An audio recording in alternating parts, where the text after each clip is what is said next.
In previous videos, we did some basic grammar topics, and in this video, I'll tell you how to make simple questions and how to answer back to those questions in German in a very simple manner. Please make sure to watch this video till the end because I will be sharing a very useful trick. Let's get started.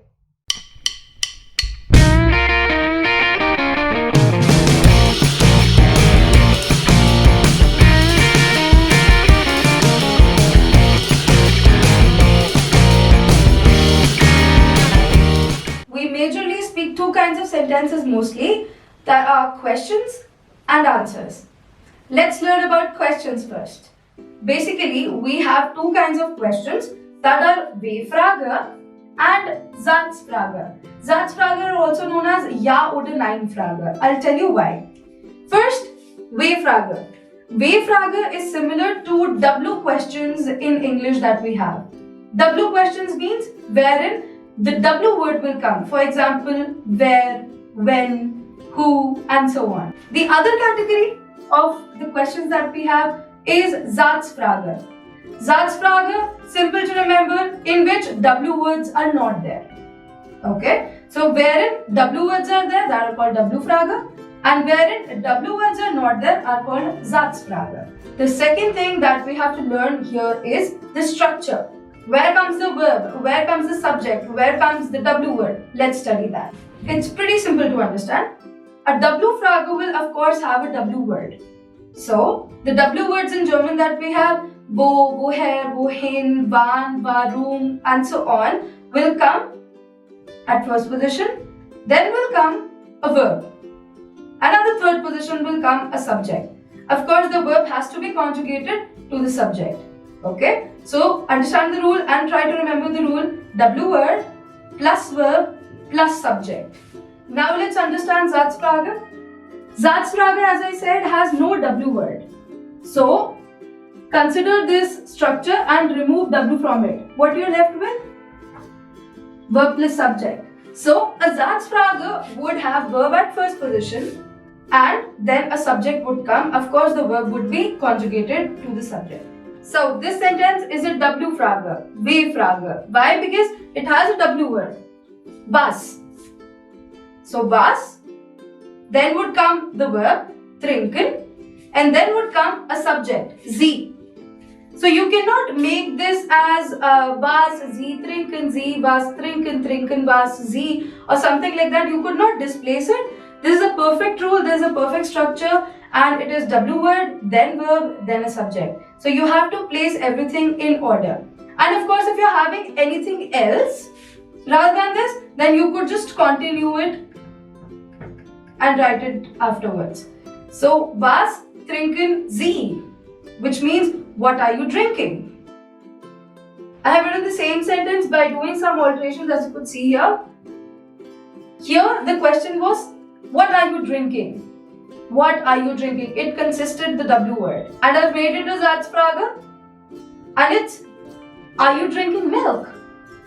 What are you drinking? Are you drinking milk? So I have removed the W question. I have made some alterations and I have made it the Satzfrage. So trinken Sie. First would come a verb, then would come a subject, and of course the rest of the sentence will go further. Now the question, why are they said as Ja oder Nein Frage?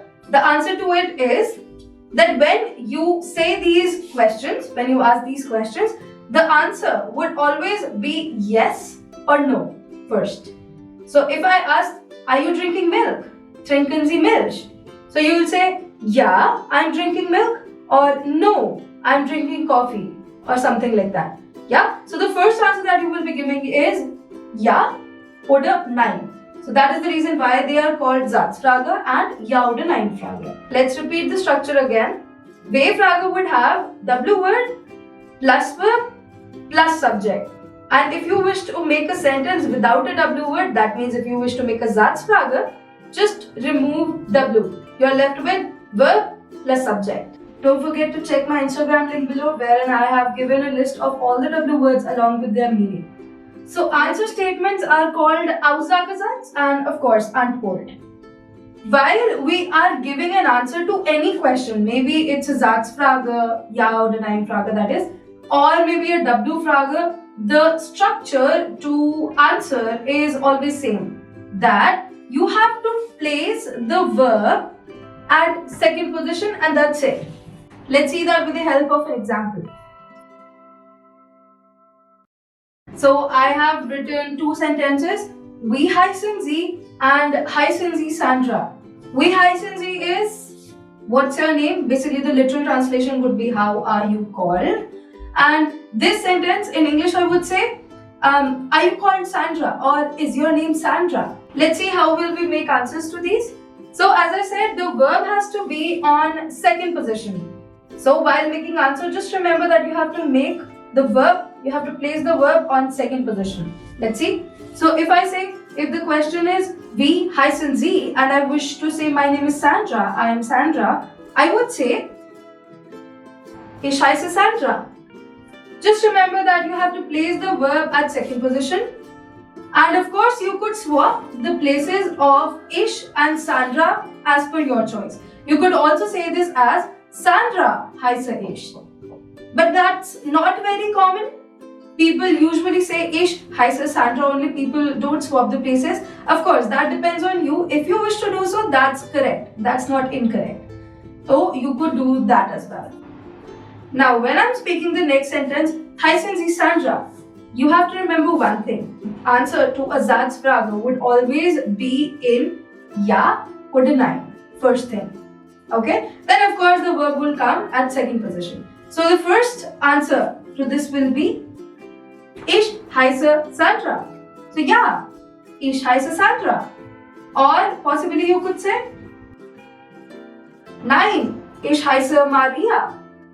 So just remember that in a Satzfrage, well, while you're writing the answer, the first answer has to be ja oder nein. And then of course you have to write the full sentence, remembering that the verb would come at second position. That's it. That is all how you make small sentences, small questions and small answers. In nutshell, I would like to say that don't remember the whole structure, W word plus verb plus subject. Instead, remember one examples each. So yeah, that's all and thanks for watching the video till the end. If you found this video to be informative, don't forget to like and subscribe to this channel. See you next time. Bye.